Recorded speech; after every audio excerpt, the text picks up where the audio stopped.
Hello, everyone, and welcome back to the Witch of Bees and Bones. Today, I thought I would talk a little bit about my dad. Tomorrow is his birthday, and I will be honoring him tomorrow. But I wanted to put up a video because, in large part, I am the human and the witch and the weirdo and the peculiar person that I am today because of my dad and because of his support for who and what I was. And I wanted to share a little bit about that.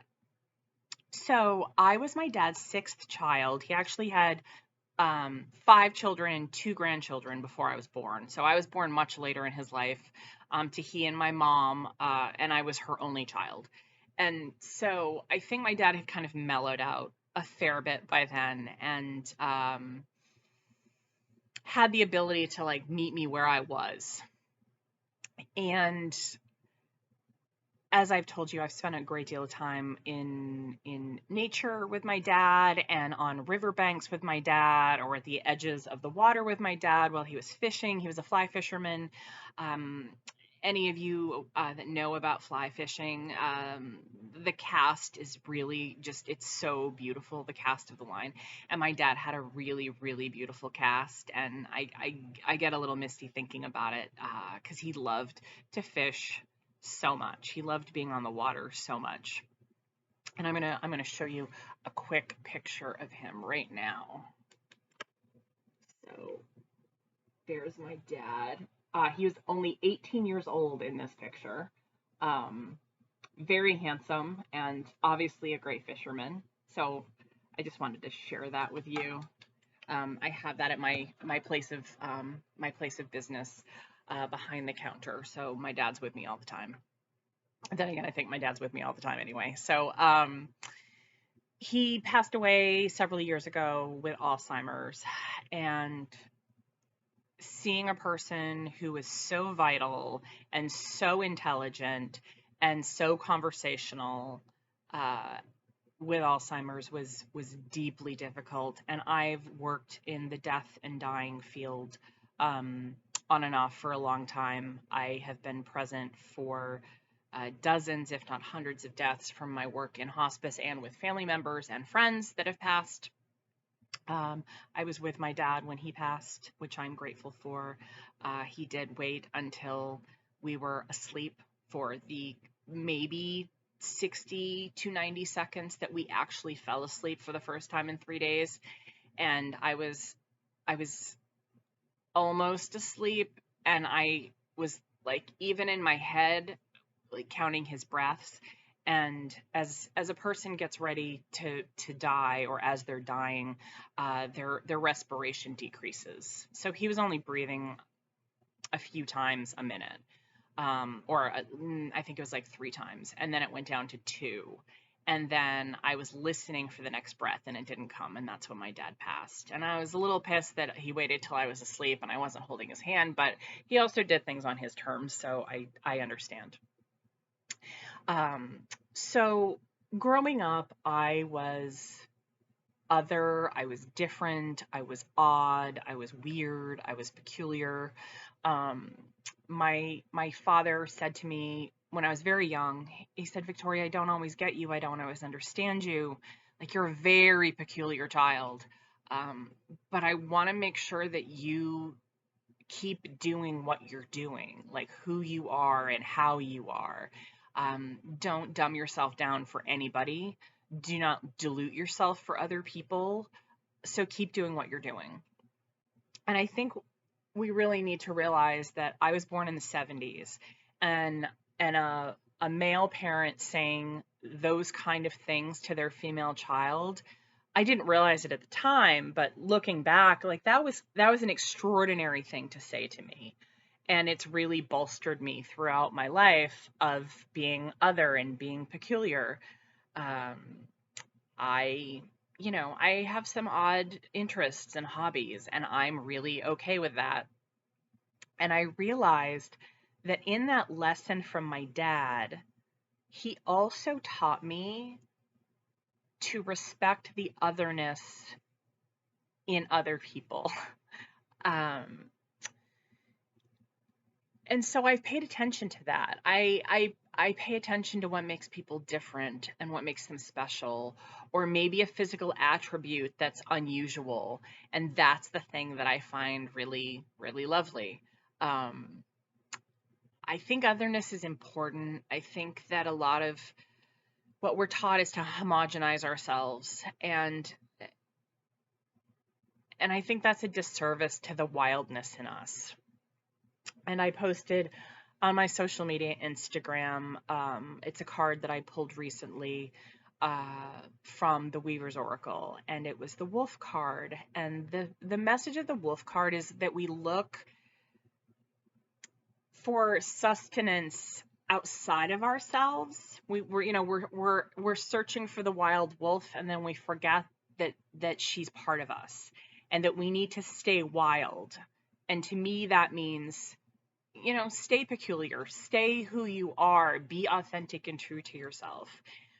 And I just think about what a lesson that was that I got to learn from my dad, and how much that has helped me in my life.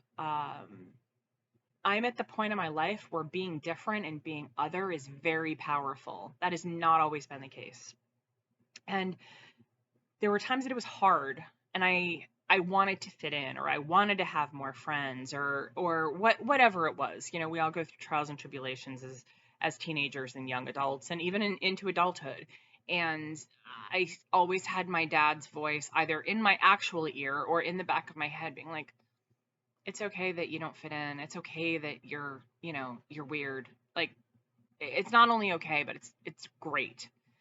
And part of that, I think, my father was an incredible human, first of all, but his mom, who would have been my grandmother, obviously, I never met her. She passed long before I was born, so I never knew her.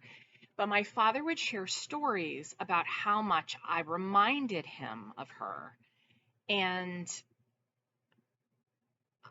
I've realized now, that my grandmother was a witch as well. She knew things before they happened. She knew who was coming to the house before they came. She knew the dates her children would be born and things like that. And I'm like, oh, so your mom was other as well, and so you see that in me, and it makes more sense to you. And so that's been really special to kind of make those connections. Um, and my father, I don't know if she identified as a witch. I shouldn't name her that, but she certainly had gifts, and um, also loved nature, and also was outspoken, and also was driven, and also knew things. And again, I will not name her a witch, but I believe that who I am, in this path is partly ancestral, and that's really exciting to know. So my dad would share these stories about his mom, and I would say, oh, Grandpa is going to be here in a few minutes, and my parents would turn and look at me and say, how did you know that? Did I didn't hear the phone ring? And I said, no, I just, like, he's going to be here in a few minutes. And then he'd show up, and he only lived a quarter of a mile from the house. So granted, it wasn't unusual for him to be there, but I always, like, kind of felt when he was coming. And my dad said to me, one day, I think he, like, the pieces clicked together for him, and he was like, my mother used to do that. And again, my dad was born in the 20s. So, again, different times. And I think that he made the connection that I had pieces of his mom and parts of that lineage and heritage in me, and he found it familiar as opposed to other. And I'm really lucky that he realized that, and I'm psyched that I have come to realize that in my life. So my point here is that we all have otherness about us, some more than others.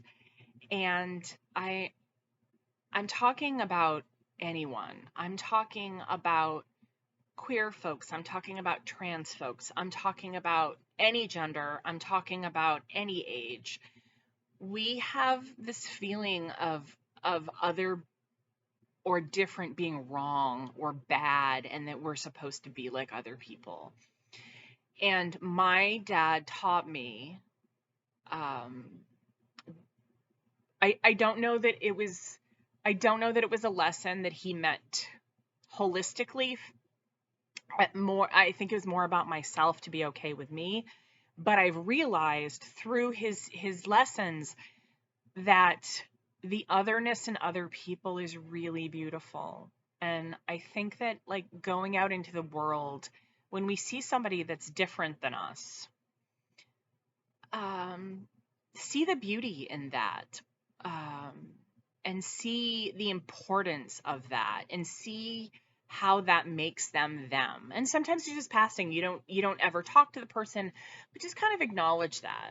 And I would like to see what a difference that makes for folks. Um, I think we could all stand to be a little kinder to each other most of the time. I won't get on my political soapbox currently, but I really wanted to share about my dad today. And my dad taught me, as I said, some really important, huge, beautiful lessons. And I wanted to share some of those with you folks today, in honoring him for his birthday tomorrow. And I appreciate you spending time with me, and embrace your otherness and the otherness of others. And I will see you very soon.